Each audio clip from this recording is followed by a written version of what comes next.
here. Apparently I've got to hold it real close. Can y'all hear me okay? All right. Great to be with y'all today. I'll do my best not to step on the cord and trip and fall in front of all of y'all. But my pleasure to be here. I think y'all have probably seen Joe out. Anybody know Joe? Seen Joe at these events before? I joined A&M about 5 years ago, or about 3.5 years ago, as his partner. So he and I are co-directors of the Ag and Food Policy Center. Prior to that, I spent 8.5 years in Washington, D.C. I was the chief economist of the House Ag Committee, first working for Chairman Lucas from Western Oklahoma on the 2014 Farm Bill, then staying on to work with Chairman Conaway on the 2018 Farm Bill.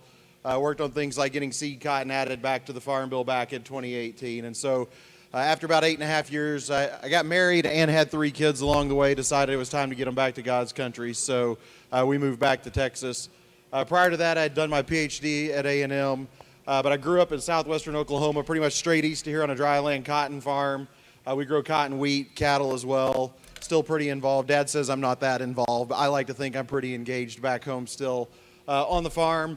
Try to stay pretty plugged in, but spend my days working at AFPC. I will say I teach about 186 undergraduate students on Tuesdays and Thursdays covering ag policy. Couldn't fly up last night. Have no flights after the class. So I got on the road late and I called Tiffany on the way up and said, hey, I'm driving half the night to be there by 11 to see your talk. Turns out, apparently, Tiffany doesn't like the cold and asked to be moved to 2 o'clock this afternoon. And so I had an extra 2 or something like that. That's close enough. Maybe it was something to do about being snowed in Amarillo, but I like my version of the story better. And so I told her, though, I'm going to be bringing it at 1 o'clock and that she better be bringing her A game at 2 o'clock. And so if it turns out she's really exciting and engaging and riveting, you're welcome. And if not, well, we can't win them all. So anyway, I'm going to focus, if this thing doesn't completely fritz out on me, I'm going to focus on Farm Bill, the next Farm Bill. This current one, as I think probably most of you in the room know, expires on September 30th of this year. And so the committees are already ramping up thinking about this one. I'm going to spend a little bit of time setting the stage, talking about what's going in, kind of the backdrop to this Farm Bill. I spent a little bit of time talking about policy and budget realities. I say, budget realities on the slide. A lot of that is just political realities, too. And then I want to try to save a little bit of time towards the end to talk about the decision that you all are making right now as you come up on the March 15th sales closing date, and also as you're deciding on the ARC PLC decision in advance of March 15th. So we're going to try to cover all of those here in the next hour and save some time for questions, too. As I kick things off, though, I know we're at a crops conference. I'm going to start really quickly with a few slides on livestock. Do we have anyone that raises cattle also? I see quite a few hands going up around the room. I wanted to start there because one of the and I always found this fascinating. I grew up raising cattle too, showing cattle. You get to D.C. and the perspective is, nope, we don't want anything to do with your farm bill. We don't want a title. We don't want livestock anywhere near it. And I think one of the main reasons is, the perspective, particularly if you're a cattle guy. We get nothing from the government. We want them to stay out of our business. And frankly, for crop friends, that might not be a bad thing to consider, right? You open up a farm bill, lots of things can happen. A lot of amendments. Some of the amendments we dealt with on the floor when I was sitting right there next to Mr. Lucas or Mr. Conaway are real head scratchers. Eliminate crop insurance. Who in their right mind would propose doing that? But that sort of stuff comes up in a farm bill, and so I think to some degree the livestock guys are onto something. Maybe it's less risky to just steer clear. Anyway, though, it's only partly true because the reality is a lot of stuff has happened. So for those of you who have cattle in particular, there's a lot that's happened along the way. I bring it up here in the context of the Farm Bill, in part because particularly following COVID, where you saw the huge spread between farm gate prices and retail prices, there was a lot of angst around the country particularly about fed cattle pricing. And who was really making money in that during that time frame. And so there was a lot of interest on Capitol Hill, particularly in regulating fed cattle pricing, imposing mandatory minimums on the volume of cattle that would have to be negotiated instead of formula priced or traded on a grid. And so there was a lot of attention there, and for a while a lot of folks thought that might spill over into the Farm Bill. With where we are now, amazing what can happen in a few months with where cattle prices are. We just sold a bunch of weaned calves coming off the little bitty tiny bit of wheat pasture we had sent to Oklahoma City last earlier this week. With prices where they are now, this debate has softened to some degree. It's not that it didn't, that it went away, and some of you may still have very strong opinions about it. I just don't anticipate that it's going to spill over into the Farm Bill. One other thing I do want to note quickly is that back in 2018, we really spent 2.5 years. Conaway came in as chairman in 2015. We really spent about 2.5 years trying to figure out what the heck to do on cotton, right? The 14 Farm Bill, the Cotton Council had proposed stacks as an alternative. We know what happened. China stockpiles 60+ million bales of cotton, price goes through the floor, right? We have to have an alternative. We spent about 2.5 years trying various approaches to get it done, and ultimately the one we landed on was to add seed cotton back to the Farm Bill. If you want to talk about how and why and all that, I'm happy to go through that in Q&A, but we talk about that a lot. But that same bill, it was a budget bill, the Bipartisan Budget Act of 2018. It passed in February of 2018. It included hurricane relief, but part of that was the original authorization for the WIP program. We're now in 6 years of ad hoc assistance, and it all started there. It's also where seed cotton came about. Why am I bringing it up here? Because one single line in that bill, which never really gets any attention, has to do with risk management for livestock. Historically, USDA could not spend, and this is by statute, USDA could not spend more than $20 million a year indemnifying livestock policies. It was just written, hard-coded right into the U.S. code that they could not spend more than that. In that bill, again, Chairman Conaway was the one leading the charge at the time. Seed cotton was the big focus. It caught all the attention. There was a line in the bill that struck that provision, that limitation. Okay? I won't do to y'all what I do to the 186 students who sit in front of me for a class, but this is the one audience participation because I'm curious. 2018, RMA insured about $500 million in liability on livestock. What do you think it hit last year with that provision struck? $500 million in 18. What is it now? Any takers? $2 billion up front. Any others? Any other bids? I got $2 billion up front. $21 billion. A 40-fold increase. So the notion of, I get nothing out of that farm, but I get nothing out of DC if I'm a livestock producer. If you're not getting anything, it's because you're not looking close enough. And I don't mean any offense. I mean it more as encouragement. If you're not engaged on this subject, on this topic, and it applies to you, I'd highly encourage you to look because there's a lot of stuff coming down the pike. Not the least of which is a new policy being developed right down in Lubbock for weaned calves. Just like you have RP on your cotton or your corn or your sorghum or wheat or whatever, there's going to be a new RP policy on weaned calves coming. And so liability and insurance in 5 years has increased by 40-fold, 4,000+% over the last 5 years alone. And it all goes back from one line in that one bill back in 2018. And so just to make y'all aware of that. Another one to set the stage, for the vast majority of the country, cost of production was a big issue. We had other problems we had to deal with in our neck of the woods this past year in addition to that. So I don't want to pretend like this was the only issue we were dealing with. Obviously, the drought was huge and hugely impactful, but in terms nationwide, no question the cost of production was a huge factor in everyone's minds. I bring it up here in the context of a farm bill because I think one of the things that the increase in cost of production this year showed, y'all tell me, what did it show? Particularly with respect to the farm safety net. It showed that the farm safety net doesn't do much to help you when cost of production explode through the roof, right? What is PLC triggered off of? I sat there and helped set the reference prices back in 14. Obviously, they're completely irrelevant now, right? But what do they trigger off of? Prices, marketing your prices, right? Cost of production in there? Nope. We actually tried indexing it back then, couldn't get it done. What about ARC? It's county revenue, right? So what is that based off of? National prices and county yields. Where does cost come into that equation? It doesn't, right? It's not considered. I've got a slide a little later on. There's one policy out there with RMA that does look at margin where cost is incorporated, but your RP policy, also based on price, is based on futures price. So cost isn't considered there either, right? And so one of the things that the increase in cost of production did this year, and I think, as rough as it was to navigate it, certainly mitigated a little bit by $1.03, price elections on cotton, at least if you were on the March 15th contract. But it did serve to put Congress on notice that, whoa, the safety net's not living up. And the timing, I think, is actually pretty, I'm not going to be Dr. Doom today because I think the timing is pretty good. They're ramping up to do a farm bill against this backdrop where they've seen in great relief that the safety net is not living up to, it's not meeting the challenge that you guys are dealing with today. So the thing that you see on the screen there, the one on the left, it was a report we did about a year ago from Congresswoman Letlow in Louisiana. She's a new member on the Ag Committee. She's now moving over to APROPS. But she requested we do a study looking at fertilizer costs. We did that one.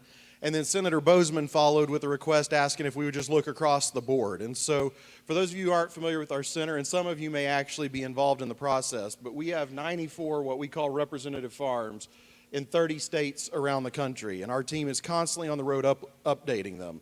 And in every location, we work with a panel of 4 to 6 growers who create a farm on paper that's representative of their area. And we bring it back, and we have these huge models on campus where we can simulate forecasts of financial performance on those farms. And all the same, too, is if Congress wants to change something, if they want to change the reference price, we can simulate the impact that would have. We did a report last year when all this hullabaloo was going on about, eliminating stepped-up basis. We did a big report looking at what that would do to farms and handed it off to Congress, showing the explosion that would occur in primarily in capital gains, but also in estate tax liability. So it's a very useful tool. We ran it on those farms on the right, and we actually went back to the growers and said, hey, tell us exactly what y'all are doing and spending, not what fertilizer prices are in your area. What are you going to spend per acre? And across the board, those were the estimates. In north of 130%. Fuel and lube, north of 80. This was a lot of this report. This report was done right after, Russia announced their invasion of Ukraine, and so this captured that dynamic in fuel as well. And so, anyway, we passed that off to Congress, but I put it in the background too, because I do think this is going to factor into where Congress is going on the farm safety net, because they are concerned that it's not reflective of cost. The last one I'll mention in terms of setting the stage is on the Inflation Reduction Act of 2022, the so-called another show of hands, anybody in the room think that spending $1.7 trillion is going to reduce inflation? Any takers? I didn't think so. It's Washington has a way of coming up with creative names for legislation, but the so-called Inflation Reduction Act was really a compromise in response to the bipartisan budget act that the president had proposed. And it was a multi-trillion-dollar bill.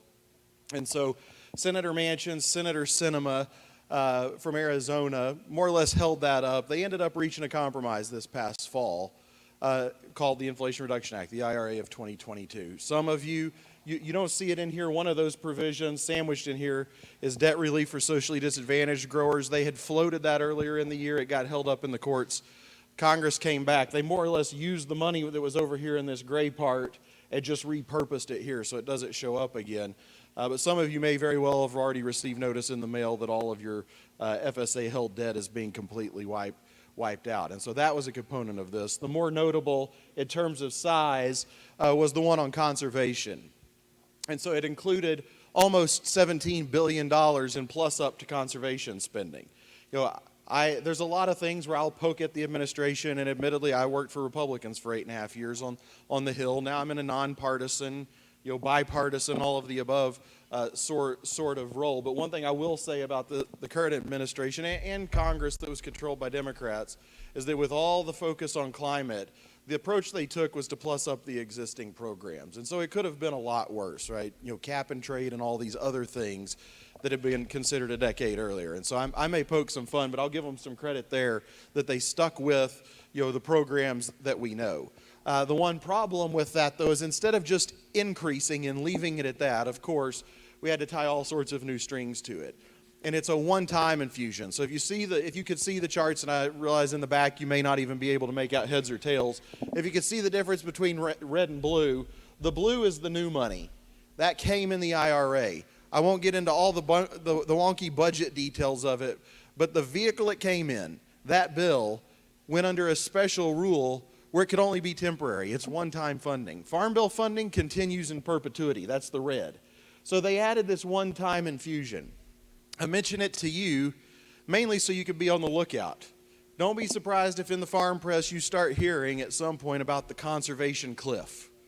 Holy cow, this farm bill, that we're working on now, look, in 2026, there's these catastrophic cuts to conservation spending. I know y'all want improvements to the safety net, but look, we got to stave off these huge, devastating cuts to conservation.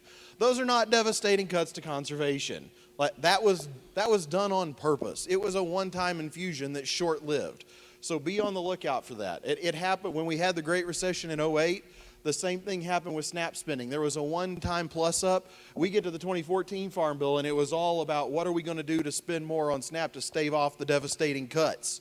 They weren't devastating cuts. It was a one-time plus up. The same thing's happening here, but it won't surprise me if you start to hear those talking points over the next year or two, particularly if this Farm Bill drags out, that we've got to stave off these devastating cuts. And down here at the bottom, this top you could think of as kind of the credit limit, USDA's credit card authorized the credit limit. The bottom is what we actually expect them to spend. Think of that as the checking account that they're when they actually write the check. CBO estimates they're not going to be able to spend all of it. Why does that matter for Farm Bill? In part because the current leadership could decide one thing they can do here is take that amount and add it to the red. They don't have the same restrictions in the Farm Bill, so they could rejigger all of it, add it to the red. And I mean, on things like EQIP, we already have a 2-to-1 backlog. I mean, we've got two times as many applications as we can approve. And so that is one thing that could happen, but that's really a political question. The other thing that happened here is that conservation was also reauthorized. You think, well, we got a Farm Bill coming. To be able to capture that and add to it, they had to reauthorize it. It's just another wonky budget thing. But important for you to know, because you're thinking, well, we've got pressure, we need to get a Farm Bill done. Well, Title II's already been reauthorized, and we'll see here in a little bit it's not the only one. So as we turn the page then to talk about budget realities going into this next Farm Bill, and political realities too. Thank goodness we have this last election behind us. What a mess. When I joined the Hill back in 2011, it was following the Tea Party wave. We had something like 64 new Republicans in the House. This time, and I think overall the balance was, we had 242 then Republicans. You need 218 to get anything done. So what is that? Like a 20, it's dangerous me doing math on the fly, 24 vote margin, I think. You could lose 24 votes out of your conference, still get 218 votes. Half of 435 rounded up, 218. That's the magic number in the House. How many does Kevin McCarthy have to work with now? Right down there at the bottom, 222. He's got a grand old total of four vote margin. Holy cow. You saw it play out. If any of you watched the drama, maybe you're not political nerds like me staying up watching on C-SPAN, but it took forever just to get the speaker vote done, right? What does that portend for voting on everything else the rest of the year? We're about to find out. But it could be really interesting. But there's no question this is one of the biggest bumps in the road they're going to face. How are they going to navigate that? In the Senate, they ended up picking up a seat, so the vice president doesn't have to break a tie anymore. But largely, it's still roughly 50-50 like it had been in the Senate. So it's sort of status quo in the Senate. The House is now staffing up under new leadership. Speaking of leadership, this is just a little bit of a sampling. You start on the left with Kevin McCarthy as the speaker. Think what you will. You may even have strong opinions, having watched one of the cable news networks. You may have strong, feelings about Kevin McCarthy. Having worked with him, briefed him, done lots of work with his staff over the years. One great thing is that he comes from Bakersfield, California, and he knows ag, and he's very supportive of ag, and he understands the importance of farm policy and farm bills. And so I think it's a great thing having someone who understands what you all do sitting number 3 in the line of succession in this country and at the top of the U.S. House of Representatives. I think that's a good thing for ag. You start to move down to through the list, G.T. Thompson, you think, well, Pennsylvania, not a whole lot of cotton grown in Pennsylvania. But I will say to Mr. Thompson's credit, he was vice chairman under Mr. Conaway. He's made it a point to more or less visit the entire country.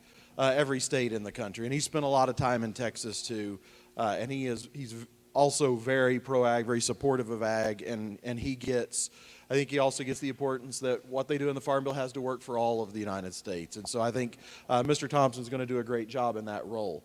Two other new posts then on the right. The third guy might look familiar, Mr. Arrington. I don't know if I'll say disappointed. I was sad when he left the committee at the time. I really liked Mr. Arrington. His point was he wanted to try to get on Ways and Means because there's other stuff he could do for ag, between trade and tax policy.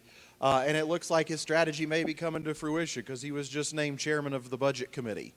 If you want new money in a farm bill to improve the farm safety net, who do you got to be working with if you're the Ag Committee chairman? You got to be working with growers, and you got to be working with who in Congress? The Budget Committee chairman. Who's the new Budget Committee chairman? Jody Arrington from Lubbock.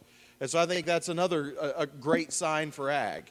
Mr. Arrington spends a lot of time talking about the budget, but I think he probably does a better job than anyone in Washington, though, talking about it in the context of ag, right? He knows in successive farm bills how disciplined we've tried to be on farm policy. The 2014 Farm Bill actually cut spending. You can't really point to any other legislation in Congress that does that. I think he also has been very good talking about the fact that we spent all this unbudgeted aid in ad hoc. It's similar to what Mr. Combest did 20 years ago. If we can get away from that, Congress can choose to get away from that, but it means making meaningful improvements to the farm safety net. And so I think Mr. Arrington is very well positioned. Another one you don't hear about much, the Rules Committee. Don't fall asleep on me yet. The Rules Committee, though, incredibly important. When we wrote the 18 Farm Bill, it was Mr. Sessions who was chairman from Texas. What does the Rules Committee do? In a bill that's going to the floor, they decide every single amendment that's in order on that bill. And guess what? That can have a huge bearing on what happens on a farm bill when you get down to the House floor. So it was incredibly important that he was at the helm at the time. This time it's going to be Tom Cole. He's my home district congressman. He represents southwestern central and southwestern Oklahoma on a district that abuts Chairman Lucas's district. And so you're going to have a guy who also knows production agriculture at the helm of the Rules Committee. And so in terms of lineup at the top, I don't know that you could pick a better crew out of the 435 members that are up there. You've got four really good leaders sitting at the top of those committees. Now, how does it interact with that reality of a 4-vote margin? Like I said, we're about to find out.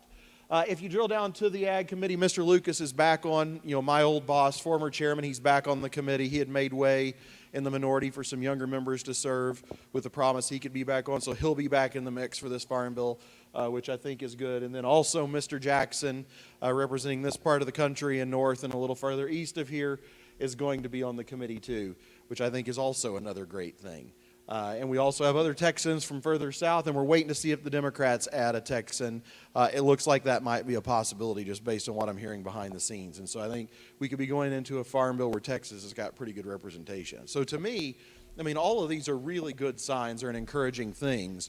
Again, that vote margin, we're going to have to see what impact that has. Over on the Senate side, largely status quo.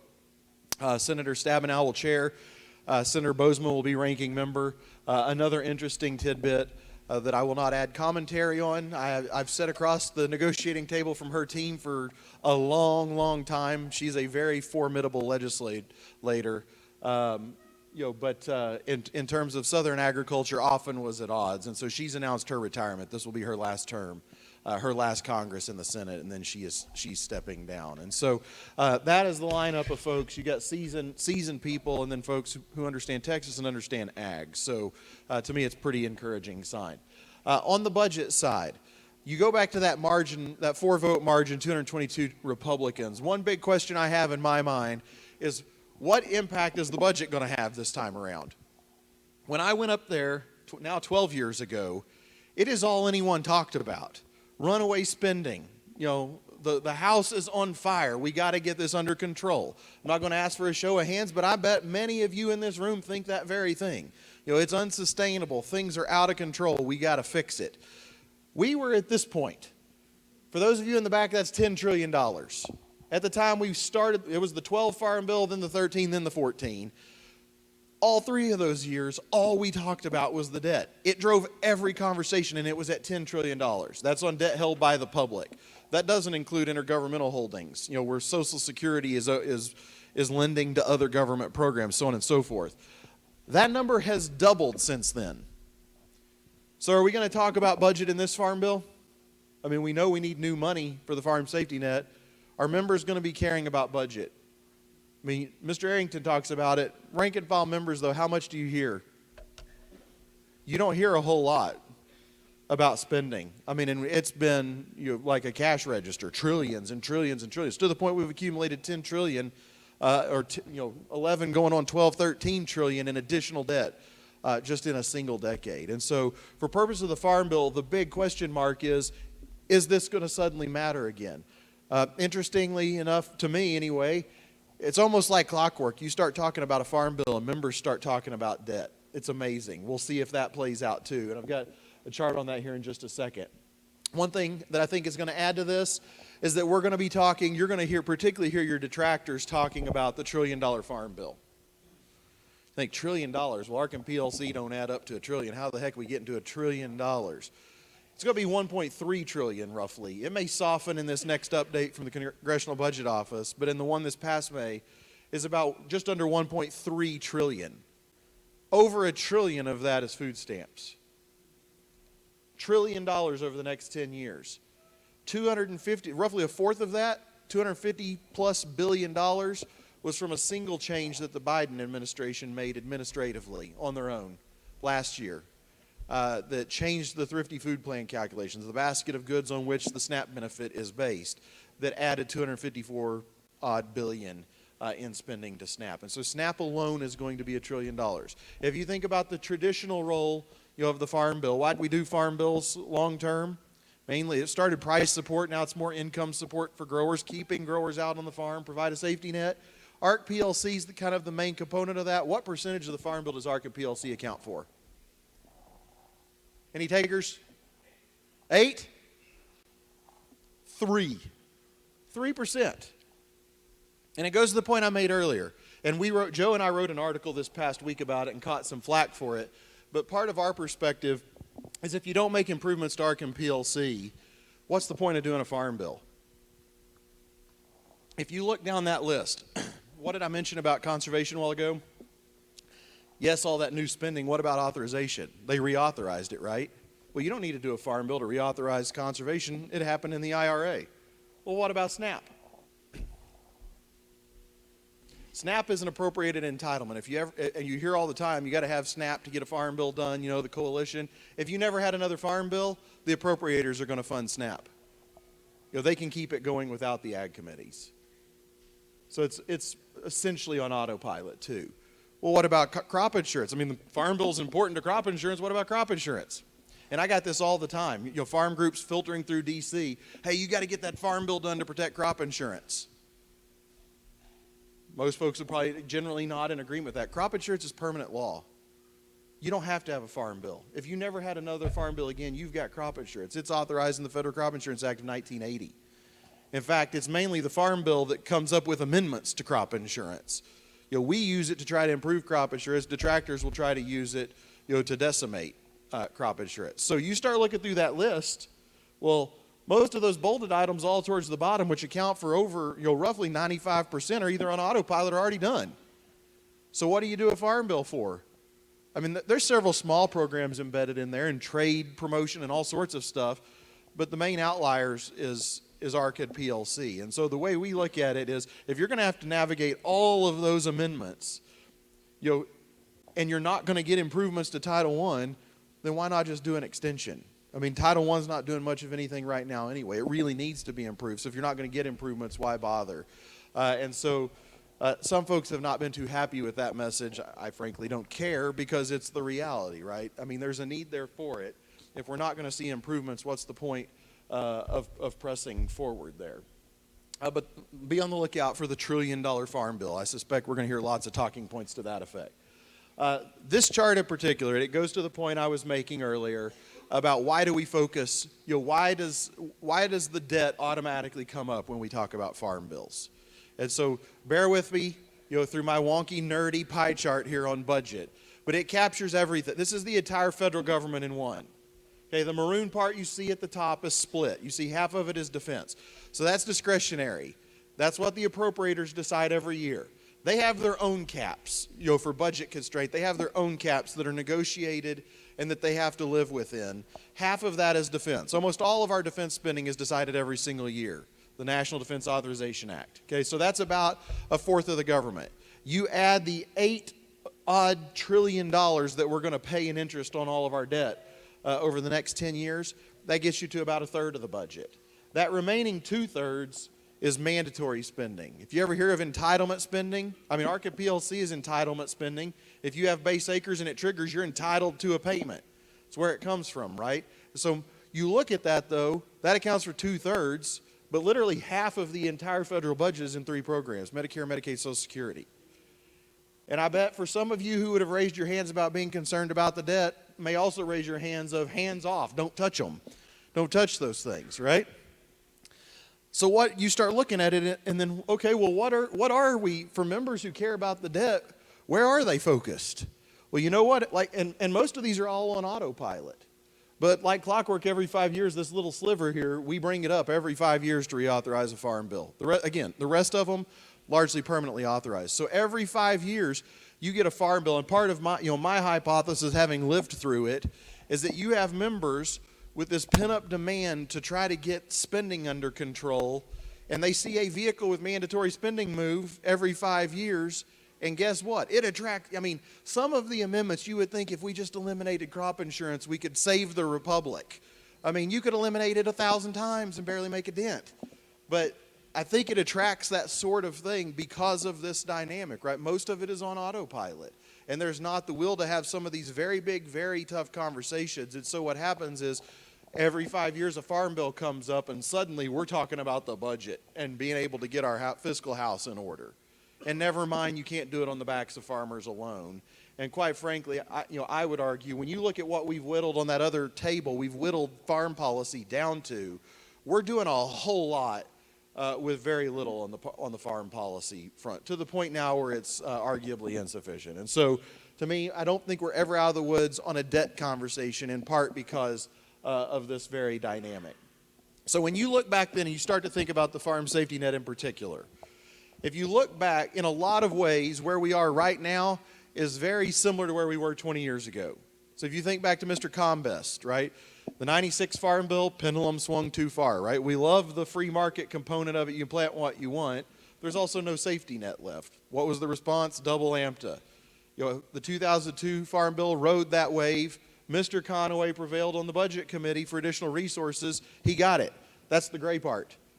$60 billion in additional funding was added to Title I, and the whole point was, hey, we got to get away from all this stuff after the fact.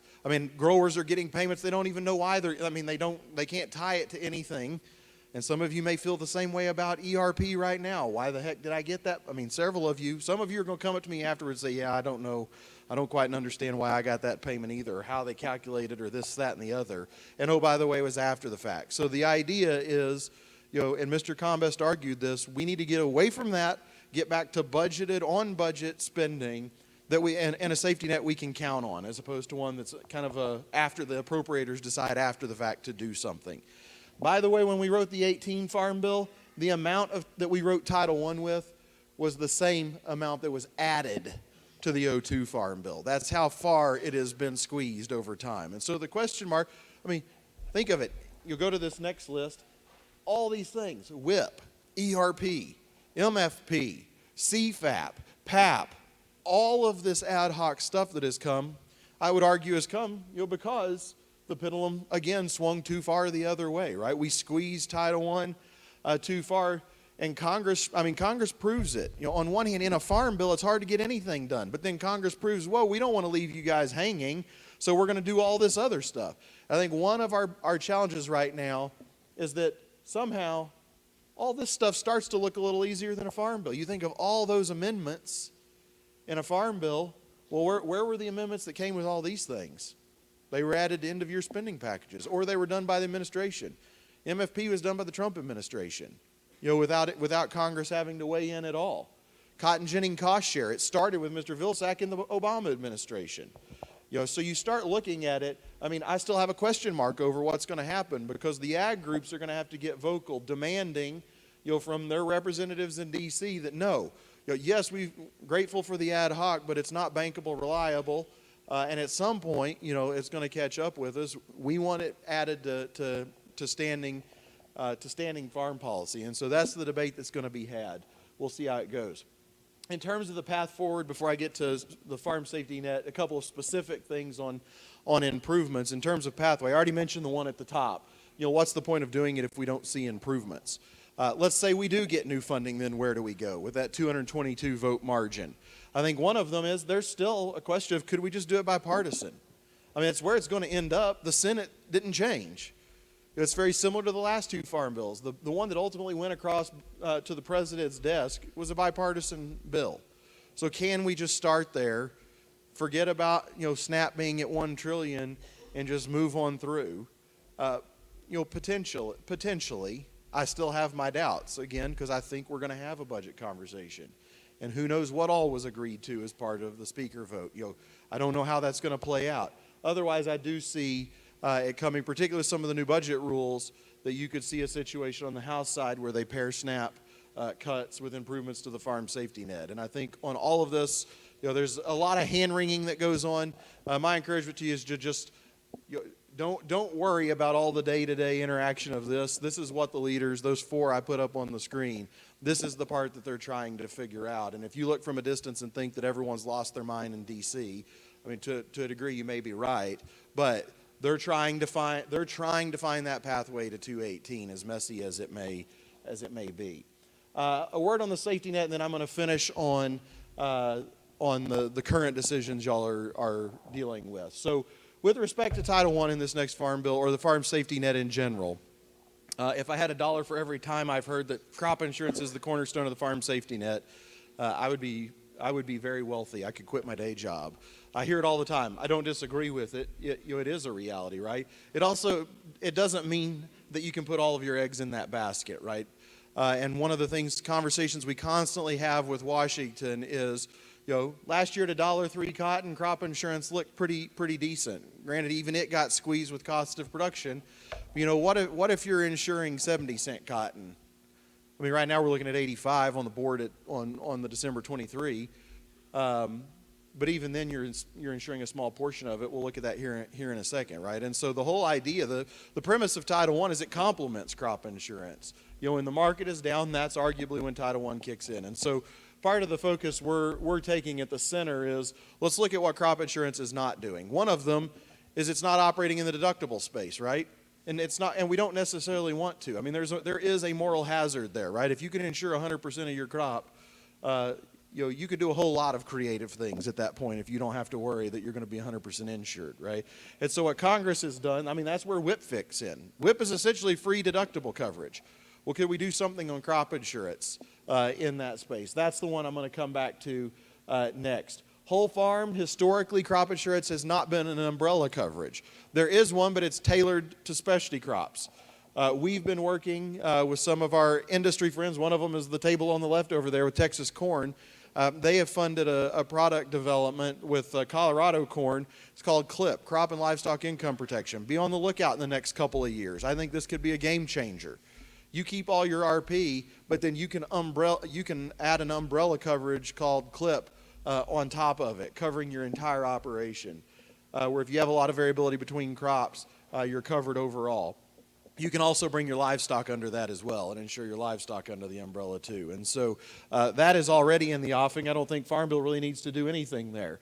Multi-year price declines, the whole point of PLC. ARC really fits up here in this space. To me, it's largely run its course. If it ever had a course to run, it's largely run it, and there's better ways to get at that issue, in the deductible portion. So PLC, though, still has a place. It's what do we do on reference prices? And then all of it's against this backdrop of not being reflective of cost of production. So one question we're working on right now then, for that deductible portion, you all have stacks at your disposal. You can purchase stacks, you can purchase SCO. I will ask for a show. Hey, anybody buy ECO? If you're an insurance agent in the room that's selling ECO, I'd love for you to flag me down afterwards, because for our part of the world, I think it's just everything I've looked at is too expensive. But if some of you think it can work, I'd love to hear from you. But we have all these offerings that are really confusing, right? Stacks came about as the compromise with Brazil. We forcibly kept it in because guess what? Not everybody has base acres, right? And so stacks may be the only thing you have as a cotton grower. And so we ultimately were successful at keeping stacks around, but now you have SCO out there competing, and so it gets very confusing. One question I have is, could we streamline all of these just into one single offering? You think, well, is stacks going to be the piggy bank? Well, what did you have to give up to keep stacks? Can you have stacks of PLC on seed cotton base at the same time? Nope. Sounds like a decent compromise to me. Why can't you have PLC and stacks? They're kind of counter-cyclical to each other anyway. Why should you have to make all that hard decision? Simplify. Give you both as a compromise. To me, there's some real opportunity here to be able to do that, where one of the features would be and plus if there's a simplification with ARC, if ARC were to go away, you just have PLC. You decide whether you buy this hybrid of stacks or not, and you're done. Much simpler safety net that I think is a real possibility as part of this, but it will cost. It will require a little additional money to pull it off. What about margin, incorporating cost of production?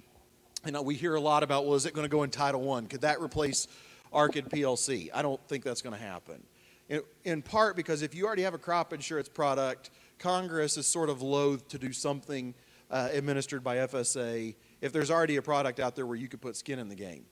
I'm not going to, if any of you raised your hand and said you've purchased margin coverage, it's because you've got farms in other areas of the country. It's not available here, right? It's a limited offering on specific crops. It really started with rice. Corn came in, but it's very limited. It's a county-based margin. It has not been terribly popular. So one big question mark you could follow is, could there be some significant improvements to the RMA-administered margin protection policy? I think that that's also a possibility, but I don't see that porting over into Title I. I think the path, not necessarily the path of least resistance, the smart path there is simply, make your reference prices more reflective of cost of production. You get to the same end without having to completely recreate the mousetrap.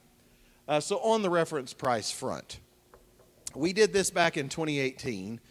People looked at me like I had a horn growing out of my head when we did it at the time, thinking, well, this is never going to amount to anything.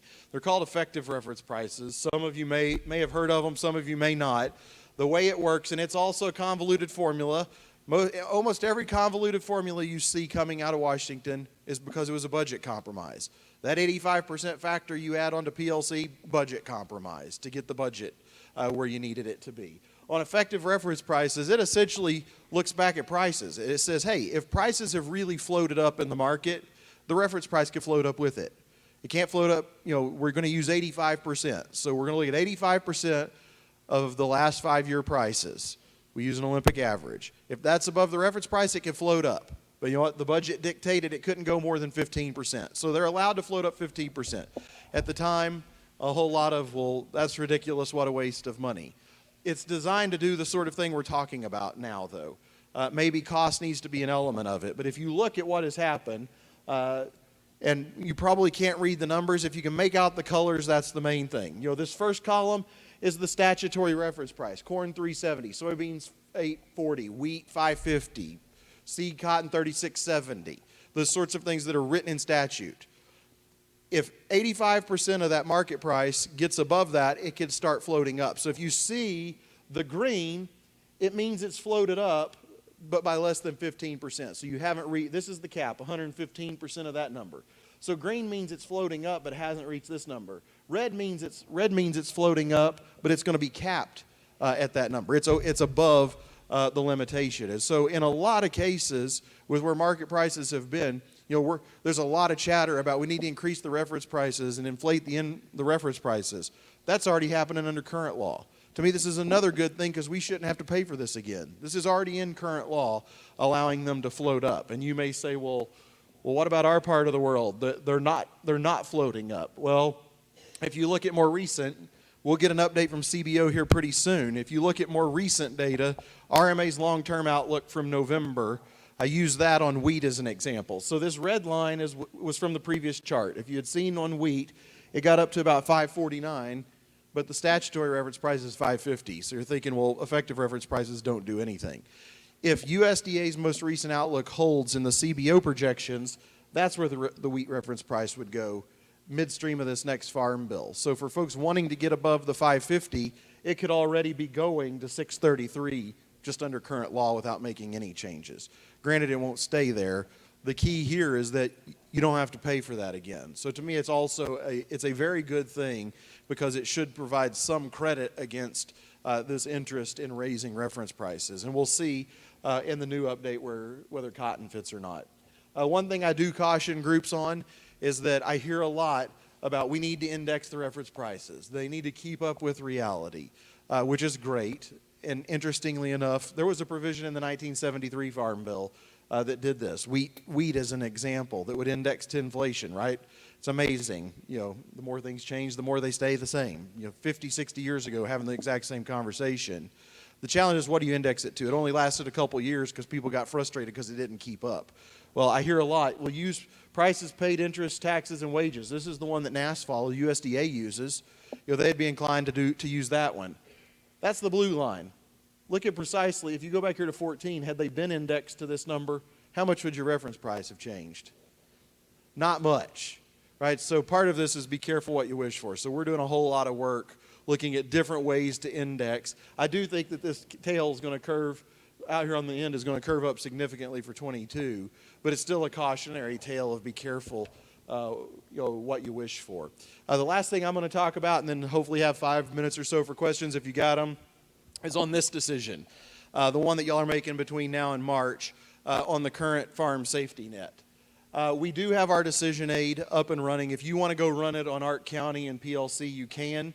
I mean, I think one of the messages you're going to see there, particularly with respect to cotton, is neither one of them. I mean, it's going to show you a positive number because we're simulating it. We're giving you a whole distribution, and then we're averaging over it. So there's going to be iteration. It's going to be a non-zero number that pops up, but it's also associated with a very low probability, right? Point being, it's very unlikely that ARC and PLC pay.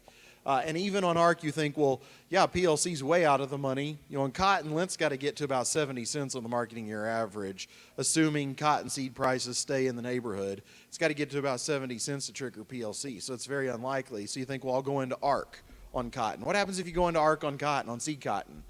Can you buy stacks? Nope. Right? So in a lot of respects, particularly for cotton, this almost becomes somewhat irrelevant, other than isolated cases. Particularly if you're buying SCO, you could still pair it with PLC in particular. So that tool's up there if you want to use it. I throw this example up here. I pulled this chart down. This is CTZ 23. This is the December 23 contract on cotton.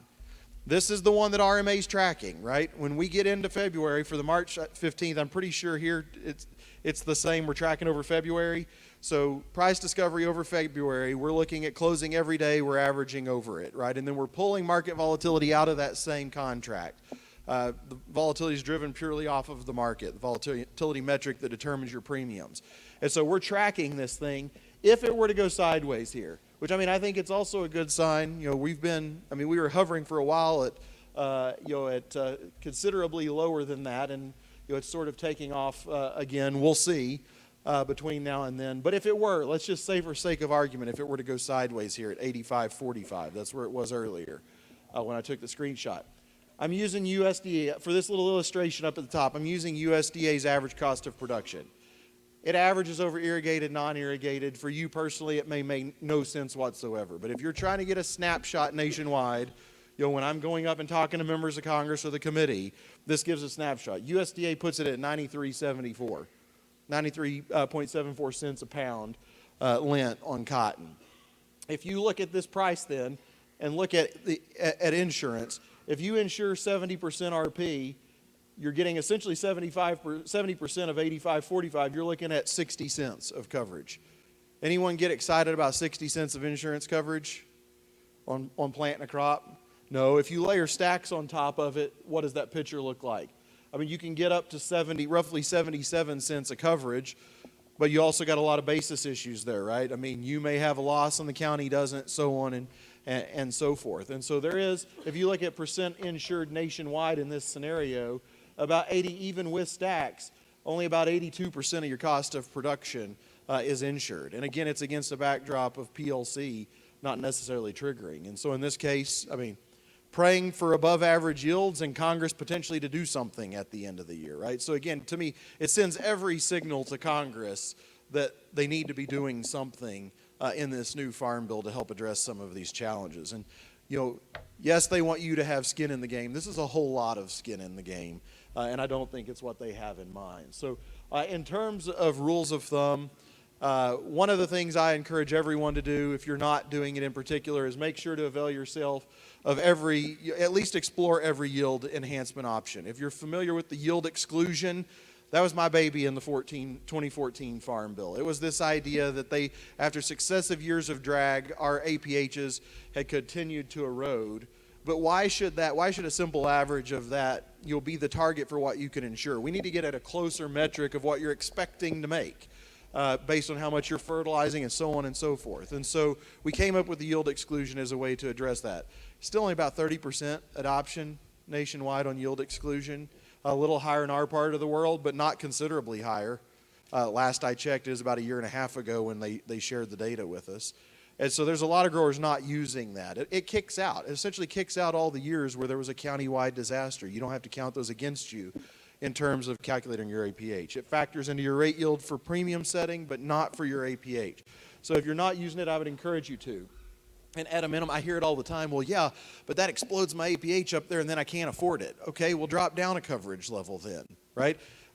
If you, in this little stylized example, if you had a 350-pound dry land APH and we're buying 75% coverage, if you bump it to 405 with the yield exclusion, you can drop down to 65% coverage and have the exact same amount of liability coverage. 263 pounds you're insuring. You think, well, what did that get me? What it got you was considerably higher premium subsidy.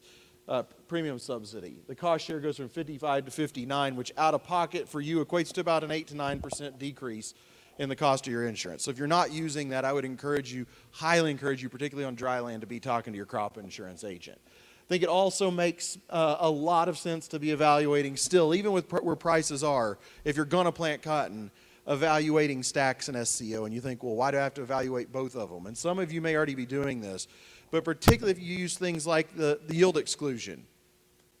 SCO, yes, there's a lot of similarities. Stacks, though, is based off that county yield. On dry land, Floyd County, it's not that great. That yield's not that great. What about SCO? It's based off of your APH. And if you're using the yield exclusion to bump your APH up, there's a lot of scenarios, and we do this on our very farm. There's a couple of scenarios where we've got farms with really good yields, particularly with the yield exclusion. We move those over to SCO. Go and roll them in still can't do ARC, but we can roll them in PLC as a backstop.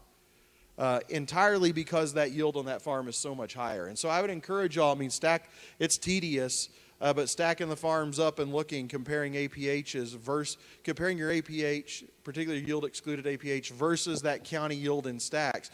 You may also choose, if you're not already doing it, to mix and match SCO and stacks. And if your insurance agent isn't suggesting it, I would be probing and asking lots of questions about that, because it could be a tool you can use. You can also stack ECO up on top of it regardless on SCO, but again, I haven't seen that be a viable tool. So at a minimum, if you've got on farms with little or no seed cotton base, stacks is the no-brainer to be looking at. But if your APH is relatively higher than the county average, I would encourage you to take a look at stacks. And then I would also encourage you to compare planted versus base acres by farm number. Here, a whole lot of cotton base, but particularly in areas where you may be pulling in other base types, you can go. Let's say you got a farm with wheat base and you're going to plant cotton on it. You can plant cotton on that farm. You can buy stacks on that farm, and then you can enroll every single acre of wheat base in ARC and PLC, potentially against a backdrop of a reference price that starts to move north of 550. Fall in higher wheat prices. And so there is still flexibility there for you, and I'd encourage y'all to be exploring that. And again, I think some of this could also change where it was a political compromise. To keep stacks for everyone, we had to ensure that you couldn't have both. But again, going forward, if we could get a streamlined area plan, I think it'd be a reasonable compromise to offer the same to cotton as well. Last thing I'll point out then is, if you are exploring in Title I and think, well, I've got to pay for the stacks coverage, I may just, and PLC's not going to pay, I'll just go in ARC and be done with it. The caution for you there, and I just pulled through this together this morning as a Floyd County example, for both irrigated and dry land. And I'm assuming that same price we saw on the market earlier. I'm assuming last year's volatility, who knows? I'm just making that assumption here because we don't know what it'll be. I'm assuming you buy 70% RP, which means you can buy the maximum stacks of 20%, 70 up to 90. And I'm also assuming you stack on the protection factor, more or less a multiplier of 120%. So against those assumptions, which are fairly typical, this is how it shakes out. I went and pulled the maximum possible ARC payment for 23. What's the maximum you could get out of it? And this is sort of looking at total loss scenario. If you had a total loss, what's the maximum you could get out of ARC? Irrigated in Floyd County is $86 on seed cotton base. Dry land is $30. If you run out an example on stacks then, looking at the same thing, maximum loss scenario, what would it pay out? You end up getting, and then I also went on ahead and took the premiums out. I know you got to pay them. And yes, there's a risk you can get nothing and lose the premium on stacks. I get that that's a consideration. But if you net out premiums of the maximum possible indemnity, you're looking at a top end on stacks of $195 on irrigated in Floyd County and $50 an acre on dry land. If you then compare the maximum possible net indemnity on stacks to the maximum possible ARC payment on irrigated, you're still looking at over 2-to-1 stacks versus ARC. On dry land, it's still pretty pronounced, 65% higher stacks than ARC. Yes, you're taking a little risk in having to pay the premium for it, but the upside is considerably higher too in a total loss scenario. And so, just something for you all to consider. The other is that ARC, yes, it's free, but it's only on 85% of those base acres too. So that rate gets further whittled down when you consider it's only on 85%. The other is that stacks applies to every single acre you insure with no payment limit at all, and the premium subsidy is at 80%. The other is that stacks guarantee can also go up. So if we start at this at an abysmal price in the spring and it goes up at fall, the guarantee on stacks. So if you have the scenario where price moves up and we have another drought this year, that's sort of the perfect storm with stacks where it pays the maximum indemnity. So last thing I'll leave you with, some of you may be familiar with this. We've started an effort. There's a couple of these in other parts of the country, primarily in the Midwest, where they like opining on southern crops. And so we started one in the South. Unlike those efforts, we're banding together with all 13 southern universities. It's called Southern Ag Today. We're partnering with Arkansas, the Southern Risk Management Education Center at Arkansas. We're the two leads, AFPC and the Southern Risk Management Center. We're the leads on this effort. We put out an email every single day. Thursdays is policy, usually where Joe and I are weighing in on stuff. If you got a smartphone, hold your camera up. You can go ahead and sign up. We are still working on the back end on the web, but eventually we're going to do a big nationwide press launch on this as well. But it gives us a tool to be able to weigh in on issues of importance to Southern Ag. And there's already a whole bunch of folks on Capitol Hill who are watching. I get emails virtually every day of, hey, what were y'all talking about on this issue out of Capitol Hill? So with that, thank y'all again for having me. It looks like we're right on the nose. I'll leave it up to Caitlin whether we have time for questions or not. But thank y'all very much.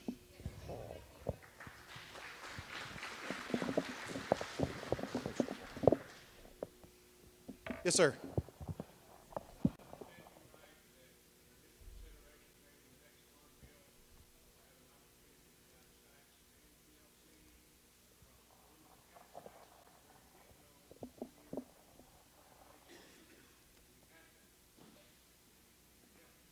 Sure.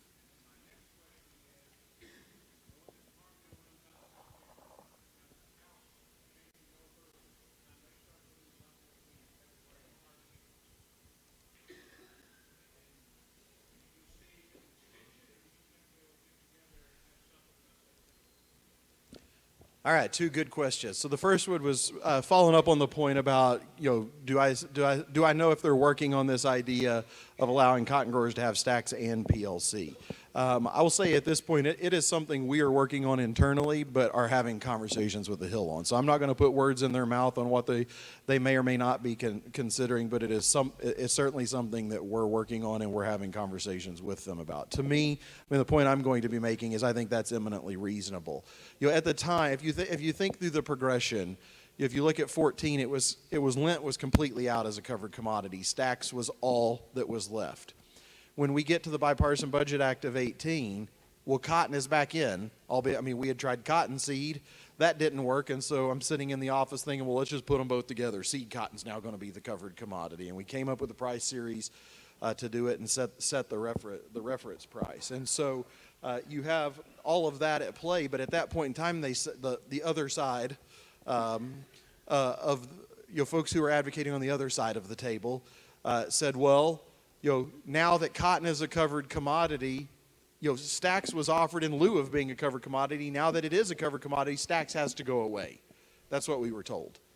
And so we fought that for several weeks, and one of the main arguments we made was the base acre argument, right, that not everybody has it. And then the compromise was, okay, we'll bring it back, but you cannot have both, right? And it's the only one. With SCO, and you can go buy SCO now and have PLC.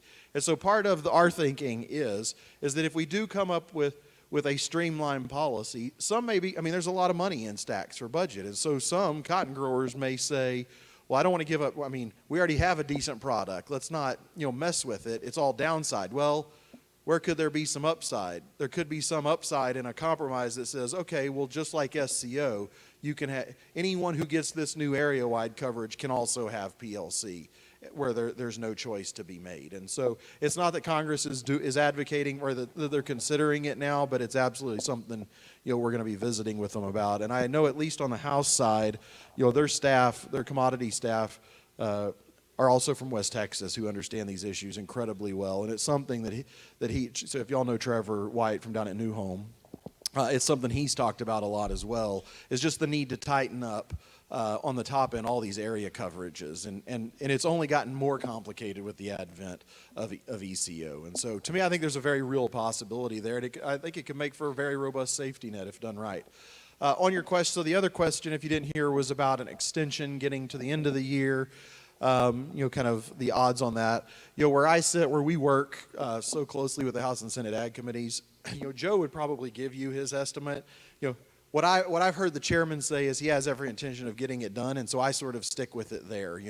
The point I've made is that if we're not going to get new money, though, what's the point of doing it? And so, I think it's entirely feasible that it could get done this year. Do I think it's going to get done by September? Absolutely not.